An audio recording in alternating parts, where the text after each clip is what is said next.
welcome back to the Just Justine Time Podcast with your host, Justine, or Kitty Cat 23, depending on where you know me from.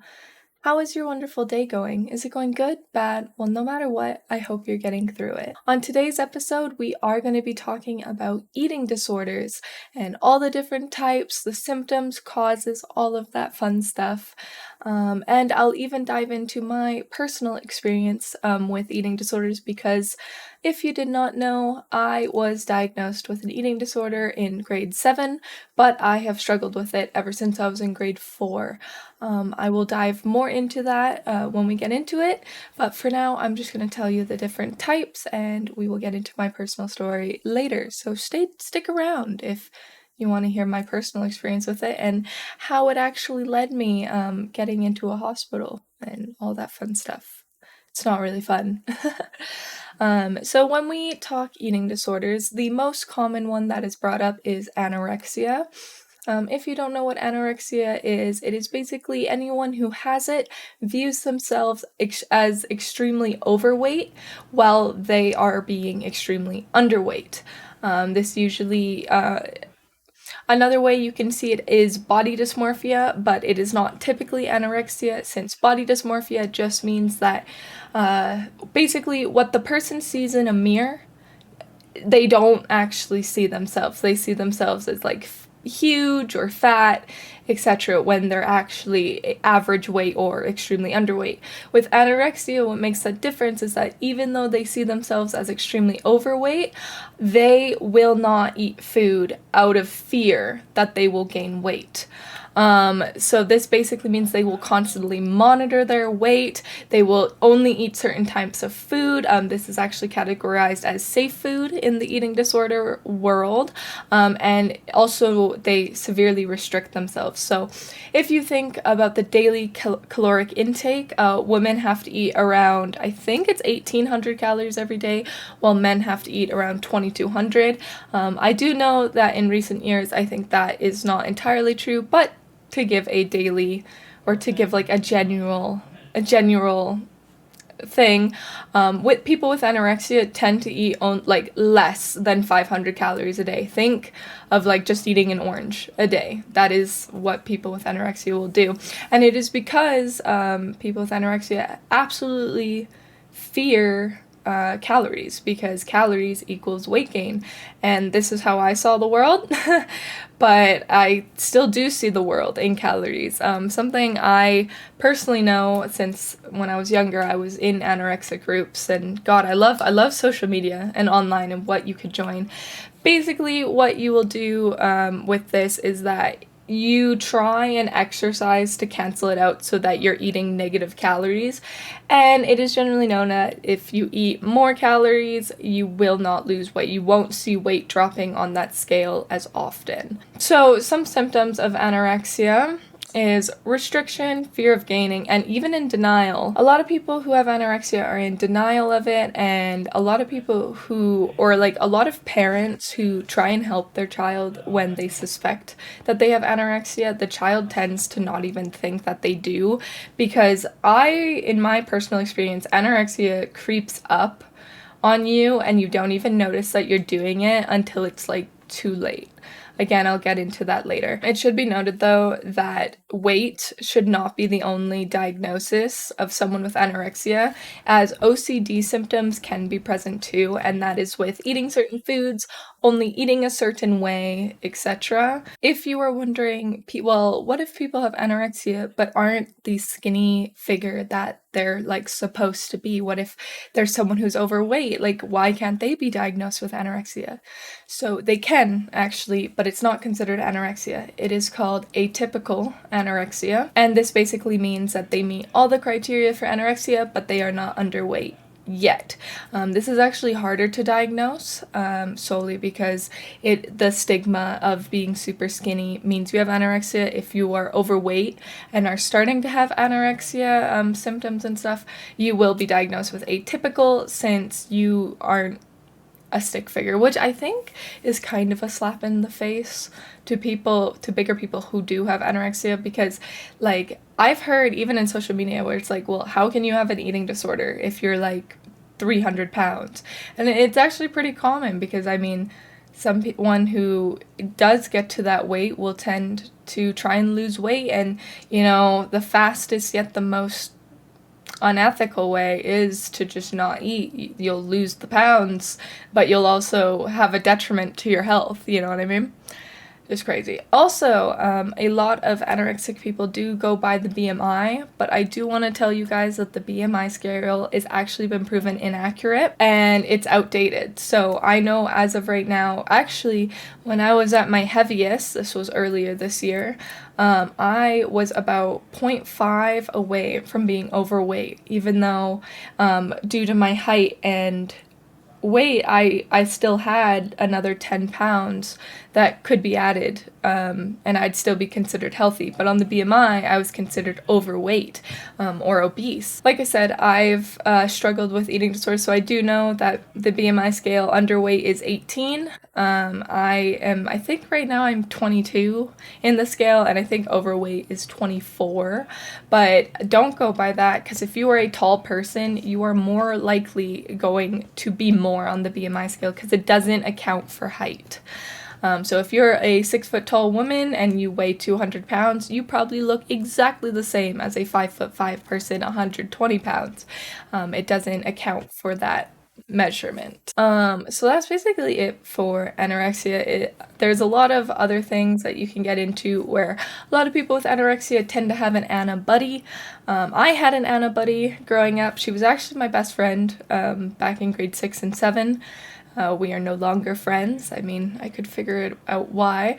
And Anna buddies are really toxic. If you don't know what an Anna buddy is, it is basically someone who also has anorexia who will try and motivate you to lose weight and to tell you to not eat. So what me and my friend used to do is if we ate anything that was high calorie, we would bully each other for it. So I remember one time I was eating a piece of pizza at my school not calf, it's like a, what is it, you know what, concession, that's the word, at my school concession, and she got in my face and screamed at me and said that I'm a fat, I'm gonna blow up, I'm a hippo, all this stuff. And she actually took my piece of pizza and threw it in the garbage and said, no, like, you're not allowed to eat that or you're gonna be fat. The next eating disorder that is the second most common is bulimia. This is also the most common disorder that celebrities and people with social media have. And I know I've been saying that I've been struggling with anorexia, but I actually officially got diagnosed with bulimia. This is something that I struggled with growing up from grade 4 all the way up to my high school days. I even struggle with it to this day. It's just I'm a little bit better with it. To put in perspective, I do have a closed case, which means that I no longer struggle with an eating disorder. I can now look at food and be okay with it. But with bulimia, this also happens in adolescence to early adulthood, and it's also less common among men than women. You'll notice that a lot of mental disorders are women over men, and yes, with eating disorders, it is more common in women, and this is just because of how society is formed and how women are supposed to be skinny in today's world, which is not true. And Kim Kardashian and all those social media people, it's like, oh, that's the ideal body, when it's not. And this is what is driving women to starve themselves, is to try and get that ideal look. Or, you know, if you get into the modeling industry, to become a model, I actually did my own research because I wanted to get into modeling when I was younger. To become a Victoria's Secret model, you need to be 5'9" and you need to be under 120 pounds. To put that into perspective, 5'9", 120, that's like extreme anorexia. Like, I'm not saying all Victoria's Secret models have anorexia, but I'm saying to stay that skinny at 5'9" is very tough. So anyways, back to bulimia. People with bulimia, this is the one that you hear where they will eat food. They're not necessarily scared of it, but they will usually have binge eating sessions, and what they do is they will throw it all up. Or with bulimia, you'll usually purge, you'll usually use laxative, over-exercise, or even enemas. If you don't know what enema is, it's like where you like force yourself to make a bowel movement. With bulimia, like I was saying, binge eating can happen from this. And what I used to do is you would eat a bunch of food in one sitting, and you would try and find a way to get rid of it, whether that's vomiting, whether that's using laxative, etc. With bulimia, you tend to have safe foods. And it completely is different from anorexia safe foods. I actually just learned about this recently in university. But so anorexia safe foods, those are foods that are 0 calories. So safe foods can be like cucumbers, tomatoes, egg whites, because like that is little to no calories, so you can eat an abundance of it. So you'll usually people with anorexia will eat loads and loads of 0 calorie foods because it's like a guilt-free thing. With bulimia, though, safe foods mean an entirely different thing. So safe foods is, and this is going to be a little NSFW, but it's foods that are easy to throw up. Personally, my safe foods were oatmeal. It was oatmeal, bananas, and ice cream. Those were the ones that I would always eat because they would come up easier and it wouldn't damage your throat as much, which I know is like, wow, you would have never thought that, but a lot of people struggle with eating. So Taylor Swift came out that she had bulimia growing up. I know that Nessa, she struggles with anorexia, but a lot of people struggle with bulimia behind closed doors. So the difference between bulimia and anorexia is people with bulimia actually tend to stay an average weight. And I didn't learn about this again until university. So when I had my bulimia, I was diagnosed with bulimia and anorexia because I was diagnosed with bulimia first and then anorexia because I started being scared of foods, and I'll tell you why once I get done explaining this. And the reason for this is because the reason why we stay a similar weight is because when you eat a bunch of food, your body still absorbs the nutrients. Even if you eat a bunch and then throw it up right after, your body is still absorbed most of it. And also the thing with binge eating and purging is that you're making your body go into starvation mode. And this is similar with anorexia. The only issue is that if your body is in starvation mode and you give it food and then you purge it back up, your body is going to hold on to that food that you ate even if you did throw it up. Even though you're getting rid of most of the calories, your body is going to try and store fat because it knows that it might not get food again. And that is why you see people with bulimia be the same weight, and that is just because you're still putting food into your body, and your body is smart enough to know, hey, I'm going to use as much as this before it leaves really fast. Symptoms of bulimia, or some like ways to find out if someone that you do suspect that someone has bulimia, are if someone has just freshly purged, you will see indentations in their hands, their cheeks will be puffy, and red eyes, but that's like right after. But you'll notice that people with bulimia have really puffy cheeks, and this is due to the inflammation of their throat and everything. Severe dehydration, gut issues, tooth decay could happen. This is my experience with bulimia. So it all started when I was in grade 4. And when I was in grade 4, I lived with my grandparents, and my grandparents are from Germany. Well, my grandma is, and my grandpa isn't. So my grandma was a chef, or a sous chef, and so she would make a lot of rich foods. If you don't know German culture, it's very rich, very pastry driven. So we would eat very rich foods. And in grade 4, I was a pudgy kid, I would say. I was definitely not athletic or skinny, so I was pretty pudgy.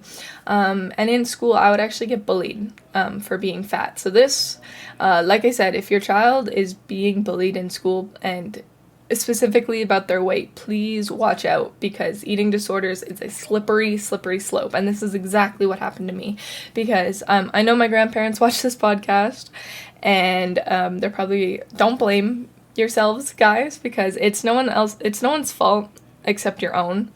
And I don't like the whole thing how people with eating disorders do blame other people, because it's not. Even though, yes, it is a lot of environmental factors that do affect why people don't eat and everything, I don't necessarily think you should blame anyone else but yourself, because it is you who is doing the damage to your body.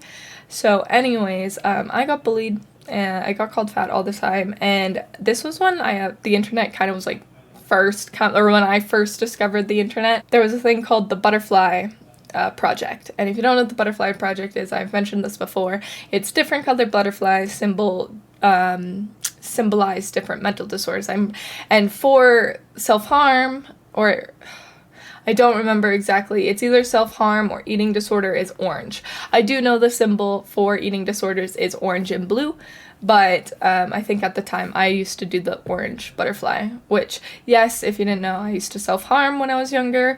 Again, it's kind of interesting because I learned about the Butterfly Project, but that's what got me into my mental disorders. I had no idea what self-harm was until I learned about the Butterfly Project, explaining like why it's bad and stuff. And now I remember the night as if I was there. And like I'm really exposing myself here, so this is great. Haters, here you go. Here's your fuel to ruin my life. I remember it like it was yesterday. And I'm sorry, Grandma and Grandpa.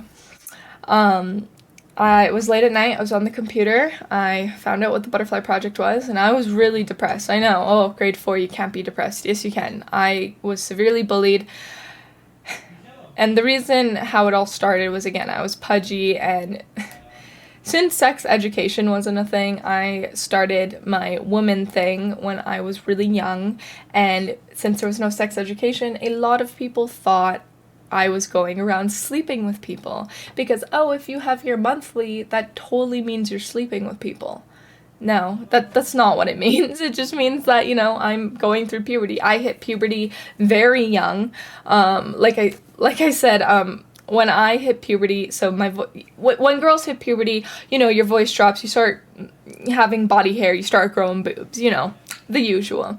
My bullying was so bad that I remember I was in line playing kickball outside, and one of the guys was looking at, like the hair that grows on your neck, like from your hair.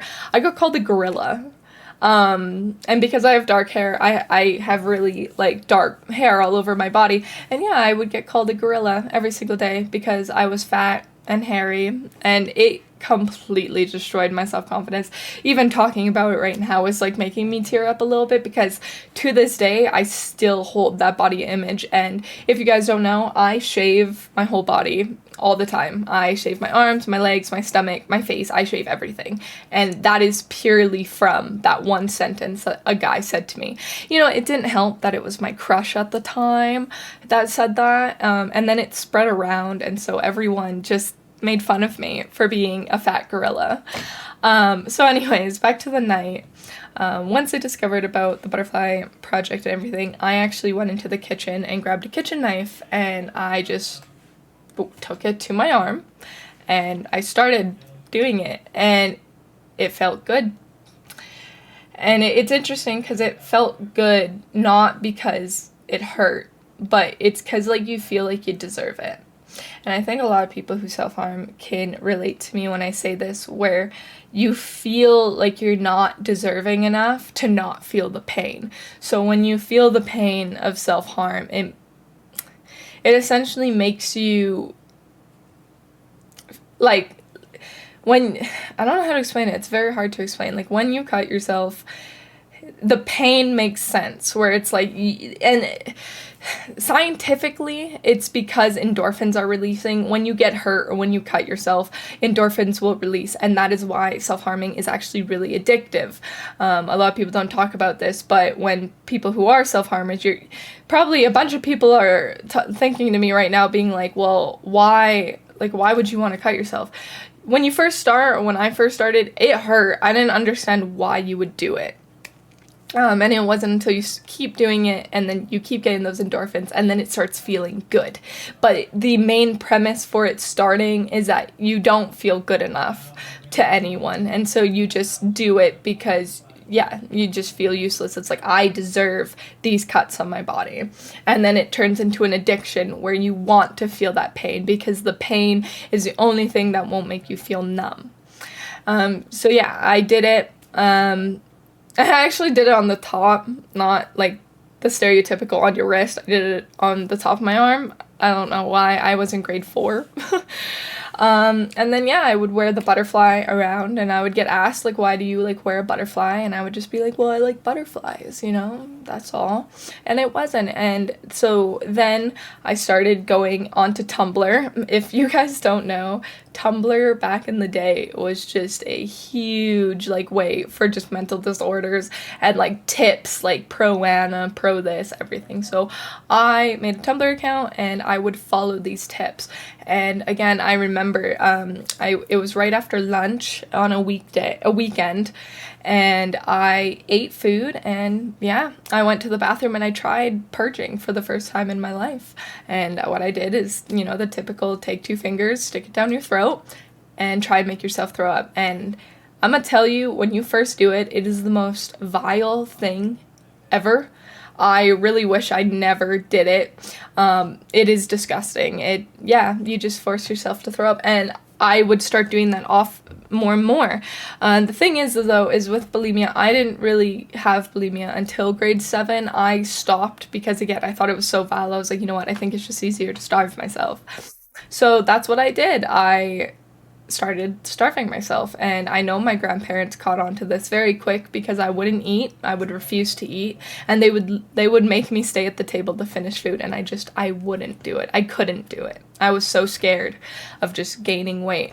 That being said, we didn't have a weigh scale. I've never had a weigh scale until I moved in with my parents, and this is when it got bad. So I moved in with my parents in grade 6, and the bullying got, I wouldn't say it was worse, but it was worse for me, I guess. So in BC, I got bullied. Like I said again, I started my woman thing, and people saw us sleeping around. So that was more that type of bullying. But when I moved to my hometown, in grade 6, I started getting bullied for looking like I was pregnant.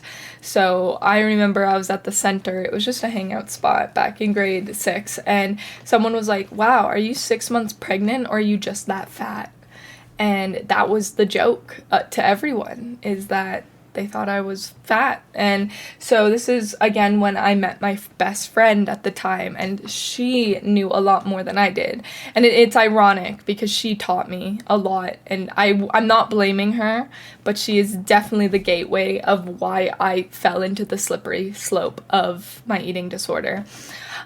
So this is when it got really bad. So I now had access to a weigh scale, and my parents had no clue, because, you know, it's pretty easy to hide when you're first starting out because you're not restricting that much. You're not really throwing up. You're not doing much, you know what I mean?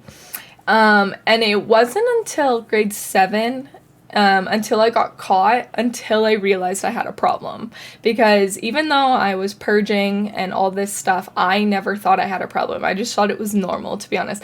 Well, I knew purging was bad, but I didn't realize how much I wasn't eating. And it wasn't until I got caught. So it was grade 7. Was I in school? I don't remember exactly. But what happened is I used to purge in the shower and just kind of like wash it out to go in the drain, right? But I guess I got too confident and I didn't do that anymore, and the drain clogged, essentially. And that is how my mom had a suspicion that I was doing it for a while. She just never caught me in the act.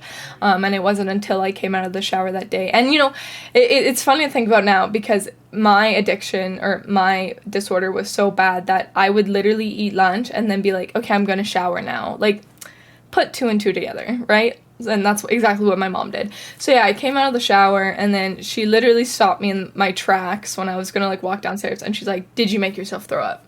I was like, what? Like, no, I don't know what you're talking about. And she's like, why is there vomit in the shower? Like, you just ate. Why is there vomit? And so then I backtracked and I was like, oh, well, it's because, you know, like I was feeling sick. Like I threw up in the shower. Like I didn't make myself. Like, why would you think I made myself? And like, of course my mom's not stupid. So she's like, we are going to the doctor. And, you know, I'm not saying she is bad because she is the reason why I am better today. But the way she said it at the time really hurt me. Because she said, we are going to the doctors, and if you weigh under 120 pounds, you are going to inpatient treatment. If you don't know what inpatient treatment is, it is basically for eating disorders. You get monitored 24/7, you do weekly weigh-ins, and you have to eat a certain schedule. And if you don't eat, you get a feeding tube in your nose. So we went to the doctor, and I ended up weighing 125 pounds, so I didn't have to go to inpatient treatment. And then the doctor said to gain weight, like, something I will never understand is that doctors and my parents, I guess, didn't really understand eating disorders, because I remember being at the doctor and the doctor telling me, you take a big spoonful of peanut butter and you lick it and you eat that, and that will make you gain weight without eating much. And I guess this is because my mom was under the impression that I just had bulimia, or everyone was under the impression that I just had bulimia. And I couldn't make myself do that. And the reason why doctors say peanut butter is because peanut butter is very hard to come back up. I know from personal experience. And so when we came back from that doctor's appointment, my mom was very disappointed, and she's like, we're getting rid of the weigh scale, I'm monitoring what you're eating, blah, blah, blah. And so this is when she found out how much I wasn't eating, and it was so bad that my mom remembers that I would only eat 2 oranges a day. That's it. Because I refused to eat anything else. And I even remember threatening my mom, being like, I will throw up if you make me eat more. So you either I throw up or I don't, like, type of thing. It was really bad. It was really bad. I do know at this time I was at my lowest weight. So what my mother never knew is that my lowest weight was 115. I did start gaining weight when I started getting into bulimia more, which again, this is why they say people with bulimia are of normal weight. And that's something I noticed too when I was purely just starving myself. I was really skinny, and then when I started, you know, trying to hide it and then purging, I gained the weight. So now, speaking into now, like, why am I better? How did I get cured, you know? I went to therapy. I got therapy when I was younger, and I would do these exercises, all that stuff, to the point where I guess I just had a realization where I just didn't think it was worth it. And actually, no.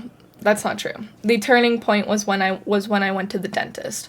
So my parents told the dentist that I was bulimic, and it was shown that I lost all my enamel in the back of my teeth. I do know some of my viewers say I have pearly white teeth and that they love my teeth. And it's just not entirely true. If you look in the back of my teeth, I have enamel loss. I was very close to getting, what's it called? It's like a bone density loss. It's not gingivitis, but it's something similar to that. And I just remember, wow, not me getting emotional over this. I remember the dentist, he was a guy, he was very attractive, okay? 14-year-old self, he was very attractive. Well, actually, I was 13. 13-year-old self, found him very attractive. And I guess having an attractive guy tell me this just broke my world. And he basically said, if you keep this up, you will have no teeth and you will be ugly. And he literally, I remember, he said that, oh my goodness, even though you lose a ton of weight, you still won't be attractive if you have no teeth. And that is what made me realize I need to stop. And when I went to the doctors again, because I had to come back in a week, they did, I forget what they did, whether it was an x-ray. It was something where they can see your throat. And they said that if I were to purge for like even another month or like a year, I was at severe risk of bursting something. I think, what is it? I forget what it is. I don't know. It's not a blood vessel, but the doctor said that if I were to do it, I was at high risk of bursting my throat, basically. And it would either lead to death or me never being able to talk again.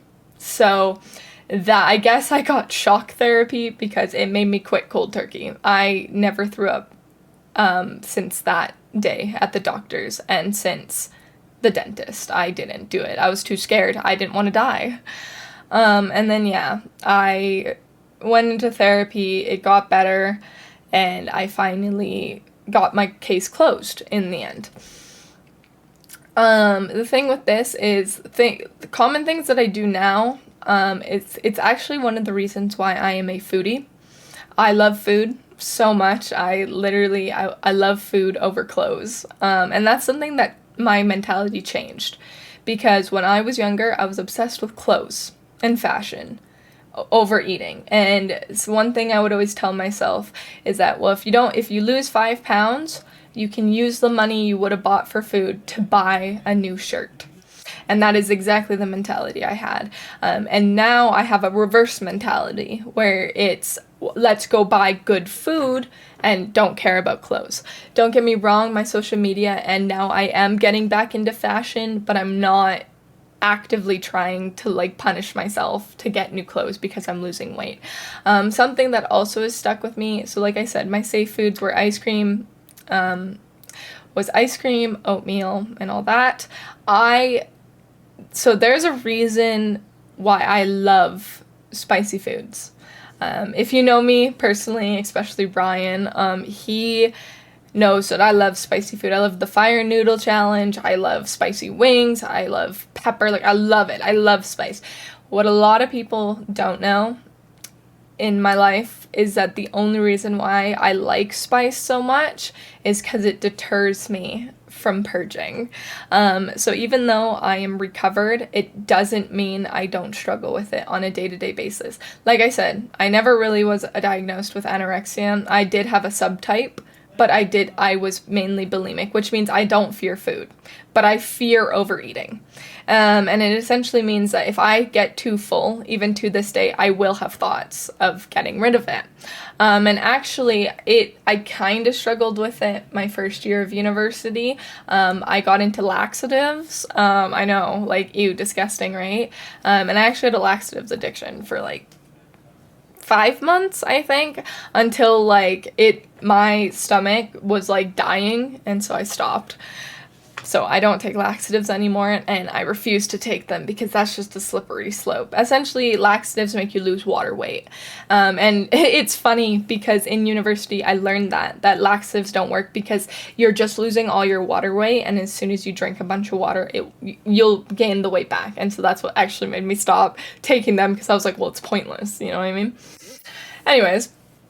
Yeah, so the reason why I eat spicy food is because I know that if I eat really, really spicy food, I will not purge it back up. And that's just because out of safety of my throat. And I actually stay away from safe foods because if I eat a safe food, my mind immediately goes to, oh my gosh, I can throw this up. I don't have to count it. That being said, I have not thrown up since grade 8, I think. So go me, right? Little celebration. And it's funny to think about because when I first started social media, just a couple years ago, I started getting fat comments and hate comments and literally saying that I should starve myself or, oh, I should eat more burgers. Actually, to put it in perspective, so this Halloween, I dressed up as Diva. If you don't know what Diva is, she's an Overwatch 2 character, and she has a full bodysuit, basically. And so I bought that full bodysuit. And I went live on TikTok. I had over 100 viewers. It was awesome. I'm not trying to say, woo, I got 100 viewers. But every single TikTok comment on my live called me a chubby diva. And that I was the chubby version or the fat version. Or diva if she had too many hamburgers. And all this. And it blew my self-esteem so much. It was so tough. And it still is tough. Because it is crazy how a lot of people picture me as chubby, even though I personally don't think I am. I think I am average. I don't think I'm skinny by any means, but I definitely think that I am average. So that's crazy to just think about. But yeah, so with bulimia, like I said, it is basically purging and binge eating. And I just remember I would... Let's do another TMI story, shall we? So it was Halloween. I don't remember what year. Probably grade 7, something like that. My bulimia and anorexia was so bad that with Halloween candy, I would get a Ziploc bag. I would eat candy and spit it into the bag because I didn't want to throw it up. And I just thought it was easier to do it that way. Yeah, it's so interesting to, like, think about those memories now because I'm nothing like that. You know, if you know me in real life, I'm literally the first person to be like, let's go to this Italian restaurant, let's go to sushi, let's go to this. And I think I do have to thank my eating disorder to becoming a foodie, and it's because I appreciate food a lot more. I guess because I restricted it for so long. I am on my own weight loss journey, but I'm not going to get into numbers because I know how triggering that is for people, so we're just gonna go on with that. So yeah, that's basically my experience with it. I am better now. I know I definitely feel very exposed right now. That is something I do not talk about often because I don't want people to know me like that. And you know, I feel like if haters got a hold of this, they would just be like, yeah, fucking get your eating disorder again. Like, be skinny. And I don't want to hear it. I really don't. But anyways, other than bulimia, there is purging disorder, and this is essentially where they do the same purging behaviors, whether that's vomiting, laxative, diuretics, etc., but they don't binge. So this is it's not more deadly, but it's just another where if you eat anything, you'll throw it up. Whereas binge eating, what I used to do is you would set a time at a night where you would eat so much so that you'd be able to get rid of it very after. Also, if you are familiar with the show 1,000 Ways to Die, I knew I grew up with it. There is actually a scenario where there is a woman who is bulimic, and I didn't know this could happen. I actually don't know if this could happen or if it was fabricated for the show, but it's essentially since she threw up so often, when she overeats, so something about your stomach is that the reason why people get bigger or why you feel really hungry if you eat a lot of fast food and stuff, or soda will expand your stomach, is because your stomach is essentially the size of your fist, or it should be, and when you eat a bunch of greasy foods, it will expand your stomach, and over time your stomach will become bigger to help have more food put in it. And that is why a lot of overweight people do go through gastric bypass surgery, and this is basically where they cut the stomach in half and it makes you feel less hungry because you can't put that much in there. And that's why you're supposed to stay away from soda, because soda can make you expand from all the gas. Anyways, I digress. In the episode, so she would throw it up so fast that her stomach never had a chance to expand, and there was just an incident where she was overeating and her stomach ripped open, and she was, like, internally bleeding from all the, the acid that is in your stomach was, like, killing her, and she died, like, on the toilet, and that, like, freaked me out, because I was like, oh my god, like, that could totally happen to me. So whether that's true or not, I don't know. I never fact-checked it. I remember that very well from being young. Also with purging disorder, the purging disorder is more exercise more than anything, where it's more calorie in than calorie out. So instead of like binge eating all these calories, someone with purging disorder, say they eat like 1,500 calories, they will exercise until they burn that 1,500 calories. That's essentially what it is as well. Again, it happens in adolescence, early adulthood. These all do, so I'm not going to say that again. Another disorder, like I said, we've talked about purging, we've talked about bulimia. There is also another one that you can be diagnosed with, and this is binge eating disorder. This is just where you don't have bulimia, you don't have any of the purging abilities, you just eat. This is, binge eating disorder is most common in people who are overweight, who cannot control their eating. And yeah, binge eating is just, you can't stop eating. Like, even though you are disgustingly full, you still want to eat. Like I said, I've had experience of binge eating disorder because I did have bulimia, and it's a crazy feeling, honestly, to just keep eating and eating and eating. Just, well, for me, in my mind, it was because I knew I was going to get rid of it later. But for someone with binge eating disorder, it's just like they can't stop. It is almost impossible for them to stop. And like I said, they don't restrict any calories, they don't purge, they just eat. And this is what tends to lead to overweight. So these are more uncommon ones, uncommon eating disorders. So the ones that I've been talking about is ones that you guys all know. Like, I'm pretty sure everything I just said, you're like, yeah, like, I already knew this, Justine. Like, give us something new. Here you go. So other disorders include pica, or pica, I think. Pica, what it is, this is eating things that is not considered food. Pica, basically, I don't know anyone with pica. I don't know if it's pica or pica. Please, in the comments or wherever, if you want to, like, tell me personally, you definitely can. But this is people who, the most common one is chalk or cornstarch. Chalk, cornstarch, dirt, hair, cloth, wool, anything. It's people who crave people who crave things that are not usually edible. It can occur in any age, and I'm pretty sure pica comes from not having enough nutrition in your diet. I do know, I'm pretty sure this is true, that pregnant ladies, if you crave eating dirt, it means you're not getting enough nutrition. And that's where pica stems from, is where you're not getting enough nutrition. But yeah, it's pretty interesting. There is another disorder that is called rumination disorder. It's actually newly recognized. It's not in the DSM-5. So this is really interesting. This disorder is it's funny because it should be called regurgitating disorder, but I guess that's why it's called rumination disorder. This is where someone who will chew food and throw it back up to re-eat it. I know it sounds kind of gross, but it's basically, yeah, where they swallow it, throw it back up, re-chew it, and then re-swallow it or spit it out. I'm not sure why this happens. If any of you guys have it, please let me know. I personally don't know why you would do it, but like I said, eating disorders are eating disorders. So this actually usually happens in infants, and if it's not stopped during infancy, it can lead to extreme weight loss as well as malnutrition, and malnutrition can be very fatal if not properly treated in time. So yeah, that's pretty crazy. And adults who have this can also get malnutrition if, like, they spit it out and everything, but I think it's more of the feeling of eating, and more than, like, actually having anything to do with, like, restricting or gaining. It's just the feeling of food. There is also another one. I actually see this around TikTok a lot. This is called ARFID. ARFID is avoidant restrictive food intake disorder. And this basically means people fear food. It's not that they don't fear of gaining weight or they fear this or anything.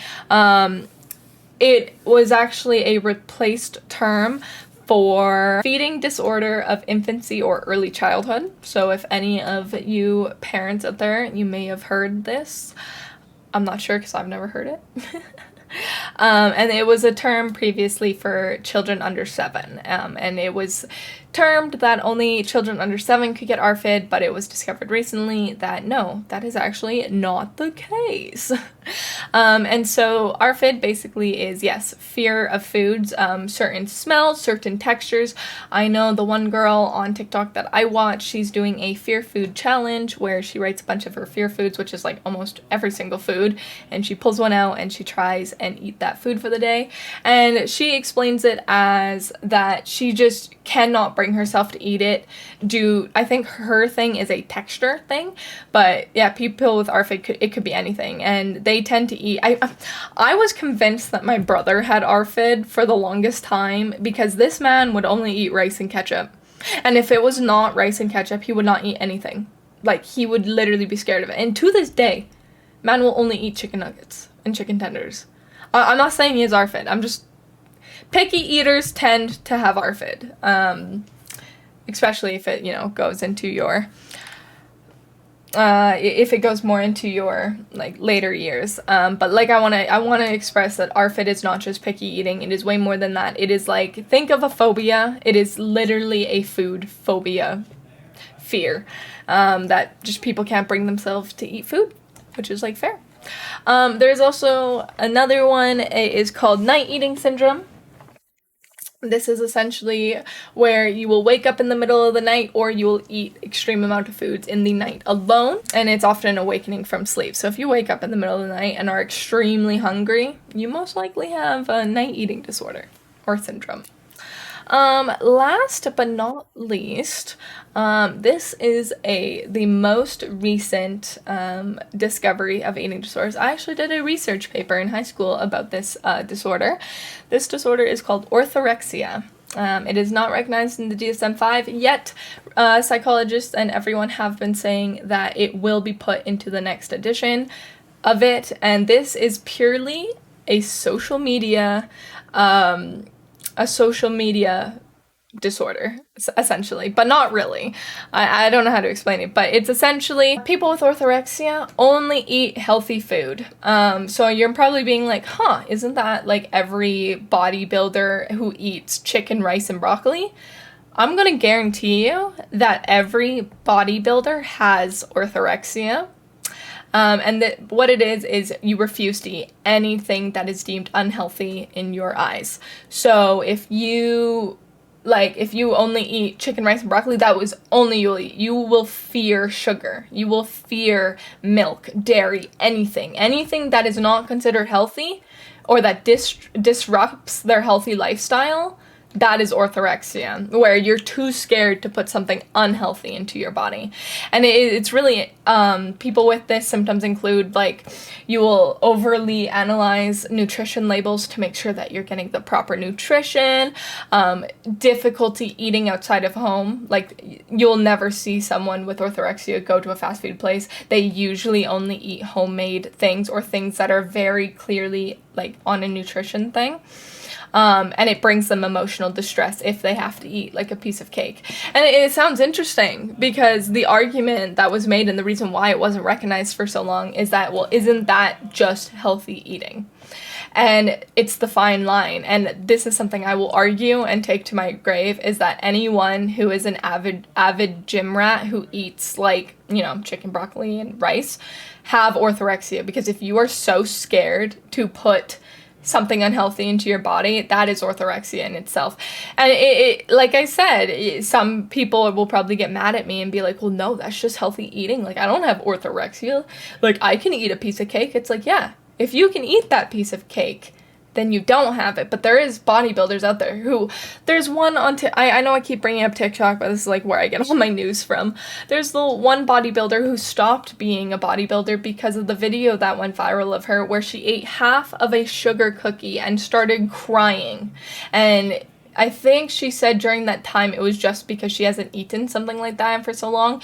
But then it came out recently that she didn't want to eat it because she was so like stressed of eating that food because she worked so hard for her body. So it's definitely a miss and match. If you do become a bodybuilder, you're most likely going to obsess over food and you might develop orthorexia, And it's interesting because orthorexia isn't about weight loss at all. It is purely about their self-worth and like their identity and satisfaction of themselves. So it's basically they put self-imposed diet rules, which is like, don't eat sugar. You can only have raw. This is like something where you'll hear like raw vegans. I'm not saying raw vegans have orthorexia, but I know a lot of people who have orthorexia do go to a raw vegan diet because raw vegan essentially means everything is clean eating. And I know there's people with orthorexia out there who won't even drink milk because, it has too many, like too much bacteria in it, which is deemed unhealthy in their eyes. Which is so interesting to think about. And when I did my research paper on it, I learned that orthorexia can come at any age, and orthorexia is more you're more likely to develop it if you're just coming off of an addiction. So, you know how I was saying in an earlier podcast where usually you trade one addiction for the other? Like, you'll see alcoholics tend to go to the gym more often, or you'll see someone who used to vape tend to, like, take up cooking. If you trade the addiction for exercise, you will most likely develop orthorexia. But like I said, a lot of gym rats will probably argue me and say, well, no, that's not true. That's just a healthy lifestyle. And it is. That's the argument, is that orthorexia is truly a healthy lifestyle.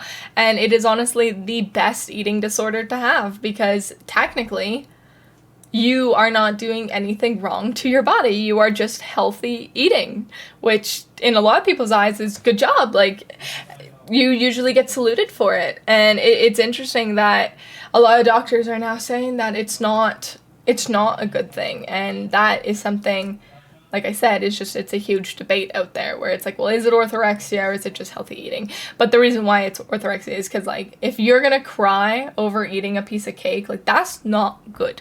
Like, eat a piece of cake. Like, it's okay. Your body wants it. It's okay. The last disorder, that's not necessarily a disorder. This is something that it happens when you don't fit into any of the subtypes.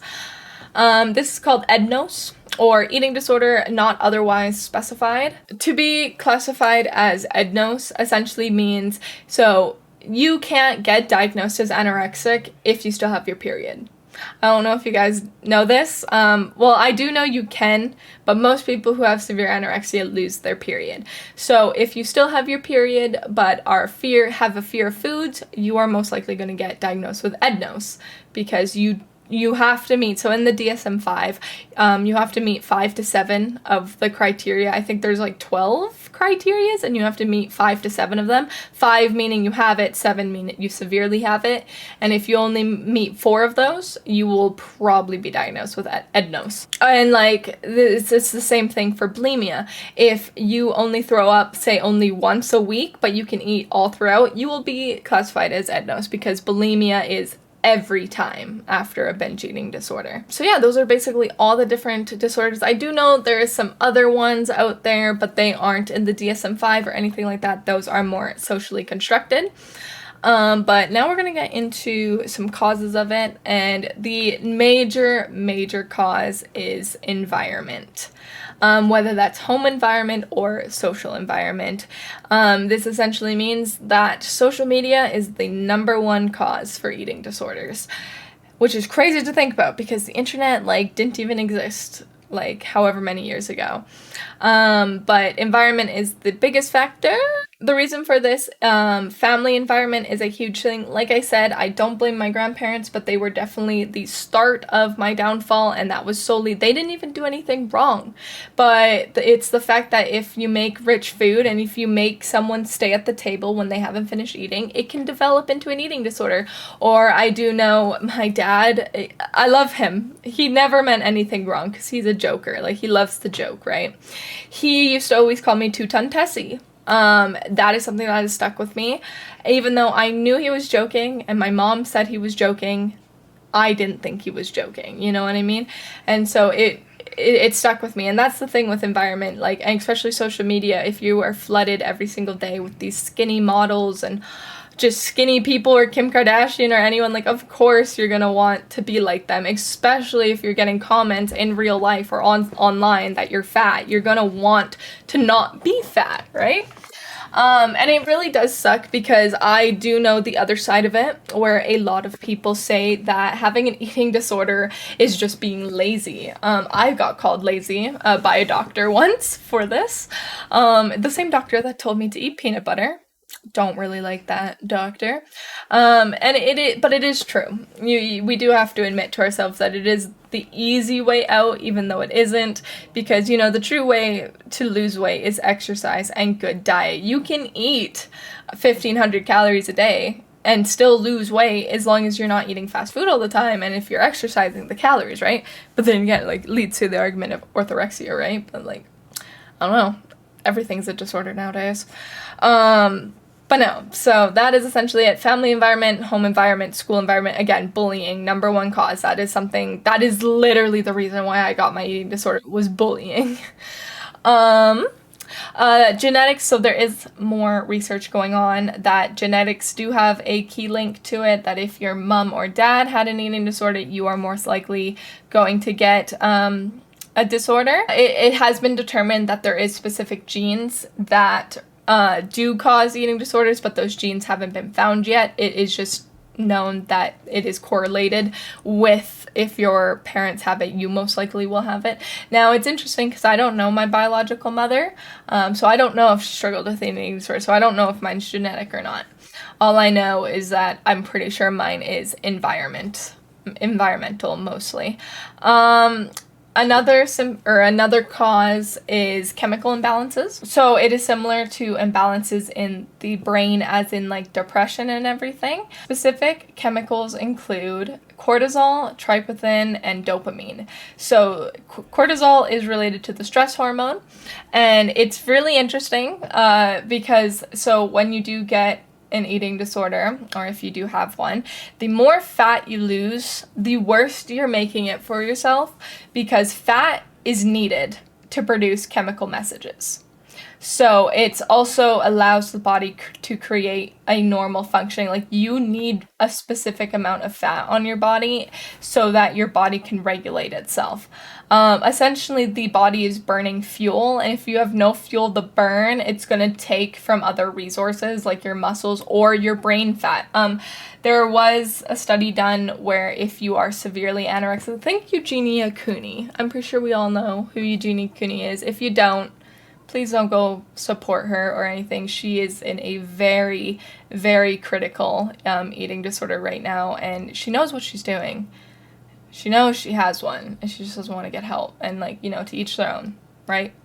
But with Eugenia Cooney, essentially, when you are at that weight, you're I don't know what to call it, but your chemical messages will start taking fat from your brain, which can lead to cloud fog, which could eventually, this is why anorexia leads to death, is because you have no more fat, that your body literally has to take fat from your brain, which will literally kill you.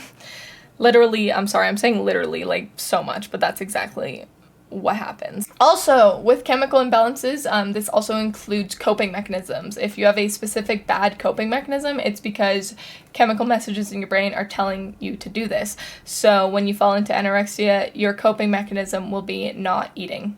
Or your coping mechanism will be not eating due to stress or tragedy that has happened. That's why you hear a lot of people who are going through a death or a breakup don't eat.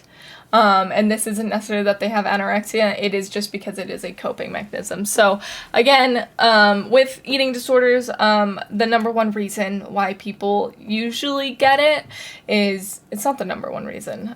Sorry, I keep saying it's the number one reason for everything. This is not the number one reason, but one of the reasons why people get eating disorders is a way to feel control in their lives, whether that's control of what they eat. I know my friend, who was my Anna buddy, she had a very stressful life. She was always moving. She was a middle child, think of that. She just felt like she had no control. So with eating disorders, if you can control what's going in your body, at least you have that sense of control. You know what I mean? Last but not least, personality can also be a reason why you get an eating disorder. So if you are a person who is a perfectionist or anything like that, you are more likely to have an eating disorder, and this is because people will try and conform to social pressures. I think this is something that happened to me, where I am a people pleaser, and so if someone's gonna call me fat, I want to please them. So yeah, having a specific personality can make you develop a eating disorder, which is really crazy to think, which I guess also ties into genetics, because genetics is literally the reason why you get a personality, but I could definitely see it. So you're probably all wondering, well, how can you get treated for this? You may know, I got treated from therapy and everything, but there is actually a bunch of treatments that you can do depending on how severe it is. Like I said, I only went to therapy. I had talk therapy. I was never on any medication. Again, CBT is a thing. You can go to nutritionists to try and help you out. If you are severely having an eating disorder, you may go into inpatient treatment, which, like I said, I was talking about. A good movie representation of an anorexia is to the bone. I watched it and actually cried because like that's literally what happens in that type of thing.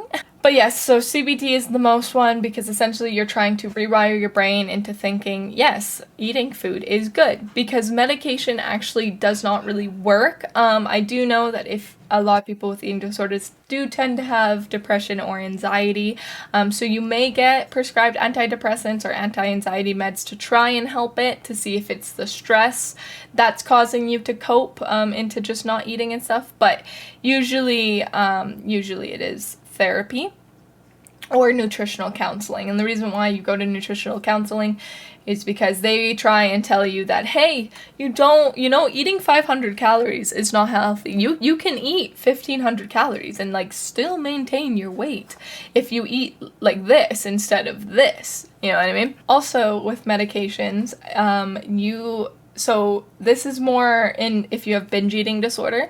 If you have binge eating disorder, you are more likely to be prescribed Vyvanse. And yeah, you're probably wondering, wait, Vyvanse is an ADHD medication. How can that stop binge eating? Well, Vyvanse was classified as a binge eating disorder drug that can help it, and it is because Vyvanse will suppress your appetite way more than Adderall does.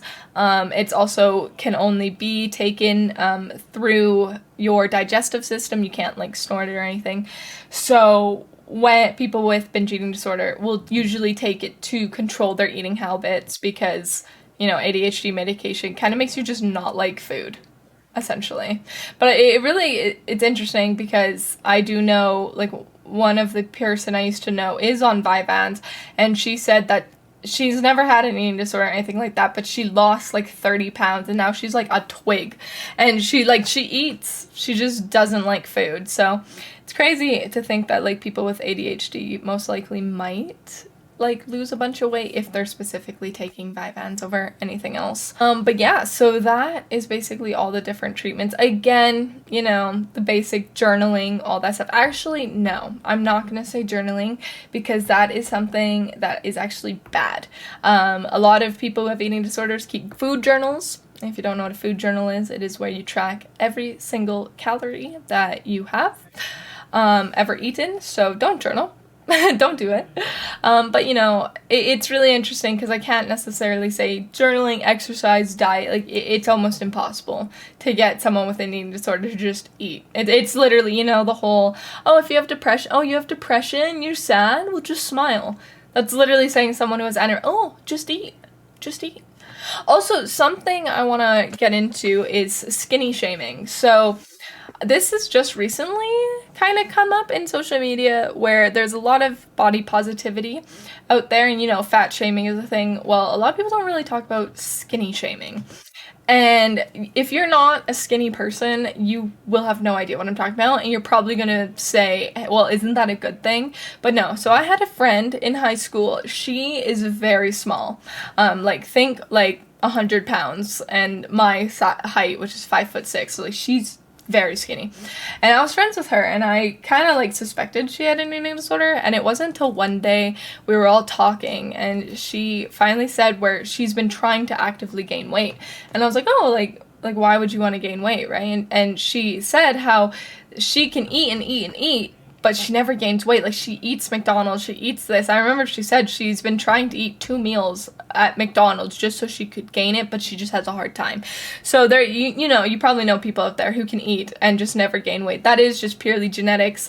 That is something that I also want to get into with your genetics determine your body weight. So no matter what, even if you try and lose a bunch of weight, you still might look bulkier than someone depending on your frame. Like, with girls, there's the pear shape, apple shape, triangle shape. Like, I know a girl, again, in school, she had a bulkier look to her, and when she lost weight, she still looked really big, and that's just because she was very broad. And so, I hate to break it to everyone, but depending on your genetics, you may never attain that goal that you ever want to be. Like, let's talk about Chris Hemsworth's new diet, workout routine, where it's if you work out like this, you'll look just like me. It's no, you won't. You won't look like that. You need to take steroids. You need to have his genetics to look like him. Every body is different. And that really sucks because, like, with modeling, you know, you see the same body type. And it sucks because they were just given that body type, or they, you know, like, starve themselves to oblivion. But, like, you know, let's not get into that in modeling. But with skinny shaming, this friend, she said that she has to deal with all these comments that she gets. And I was like, oh, like, what kind of comments? Like, surely skinny shaming isn't a thing. Well, it is. And it's basically we're saying, oh, well, you should eat more because you look like this. Or I think she specifically said one that she didn't like, where it's the whole thing of, oh, like, you're so skinny, like, you need to just eat, like, a burger. Like, come on, why can't you just eat a burger? Or, wow, like, I can't believe you're like, this is something she dealt with a lot, is that I don't understand why you're complaining about your weight when you're everyone else's ideal weight.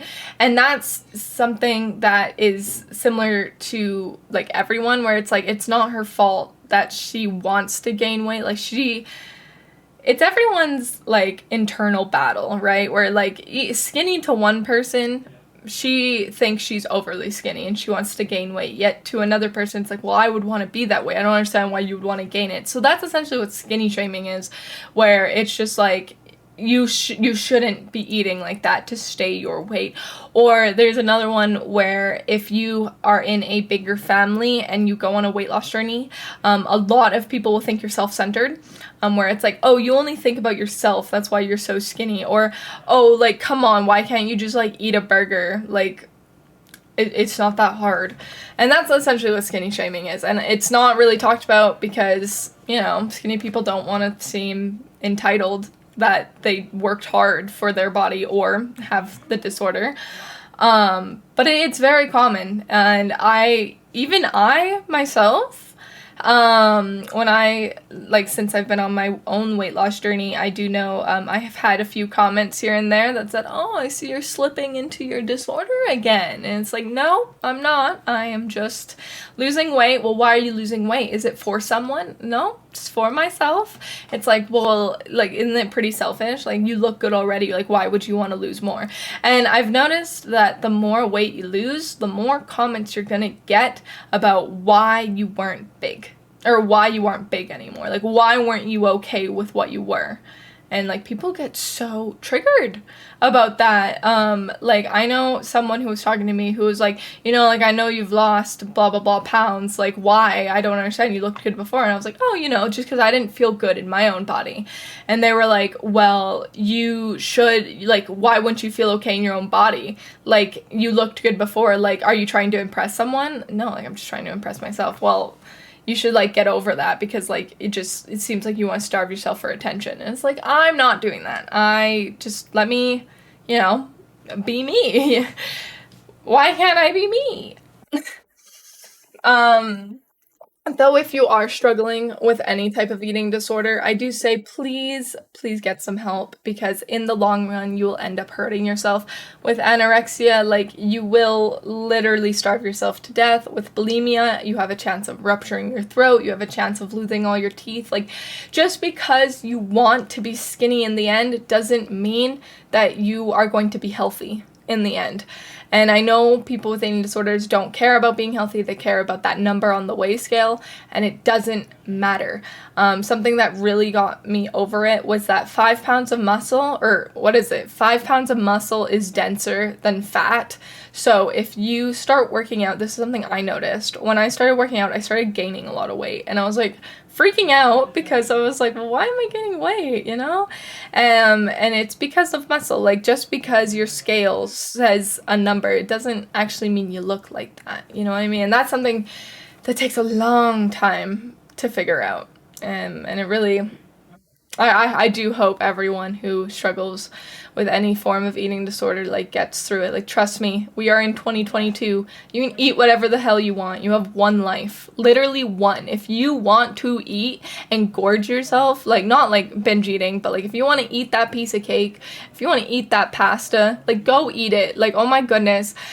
Something I also recently learned, if you are dieting or if you are getting over eating disorder, understand that if you go over a certain amount of calories, so say like in diet culture, like say calorie deficient, right? You have to eat 1,200 calories. Say you eat 1,700 calories that day.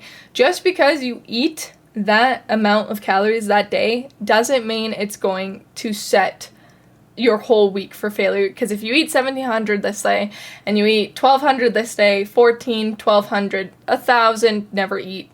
You always eat over 1,000 calories. I'm not telling you to do this. And then that, just because you had one slip up doesn't mean you're going to instantly gain that weight. And as you all know, you gain about 5 pounds throughout the day anyways, just from eating. And then you lose it. Your body is constantly fluctuating. And if you truly want to lose weight, it is eating clean and eating right.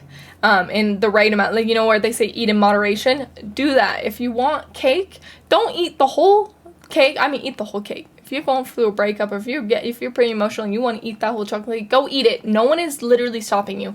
Just because there's comments on the internet that are calling you fat, who cares if you are fat? If you are happy and you are pudgy, that's awesome.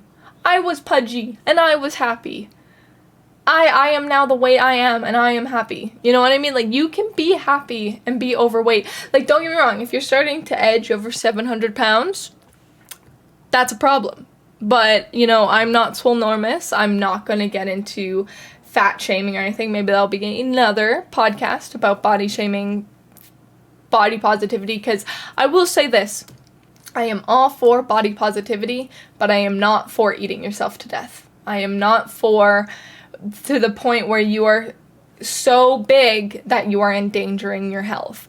Like I said, I'll get into another podcast because I don't think it is appropriate here. But if you guys want to hear it, you know, give this a thumbs up, rate this 5 stars, and maybe it will come out. But with that being said, I will leave you with this fun fact. Did you know when you are intoxicated from alcohol, your brain is not capable of forming memories? So you know when you hear that people black out and they don't remember anything from the night, it's not that you forgot, it's that you simply never formed a memory. When your brain reaches that threshold of blackout, it just simply cannot create new memories. So you black out because, yeah, your brain's not capable of forming anything. So it's literally a blur because you never knew it happened because your brain wasn't capable of doing it due to the amount of alcohol. So next time you get blackout drunk, just be careful because, I mean, I think all of us know that we've had a night or two where we blacked out and you deeply, deeply regret that night. You do some pretty interesting things when you're blackout. I'll tell you mine. I blacked out and I threw up all over myself, and the host's dad had to carry me to my friend's car, and I wanted to ride in the trunk. So, yeah, fun fact of the day. Brain can't form new memories, so don't get that drunk that you can't remember because you never remembered in the first place. With that being said, you guys, I hope you guys have a wonderful rest of your day. Please like, subscribe, comment wherever you're watching, whether that's YouTube, Spotify, or Apple. Please rate this 5 stars, leave a review, or leave a comment or a like.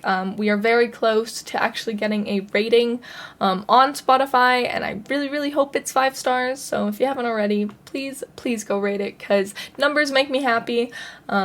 You guys make me happy, and if you want to hear more podcast episodes from me, like I said, it encourages me to keep doing this, and I really hope you guys learn a thing or two about this because I'm really exposing myself lately.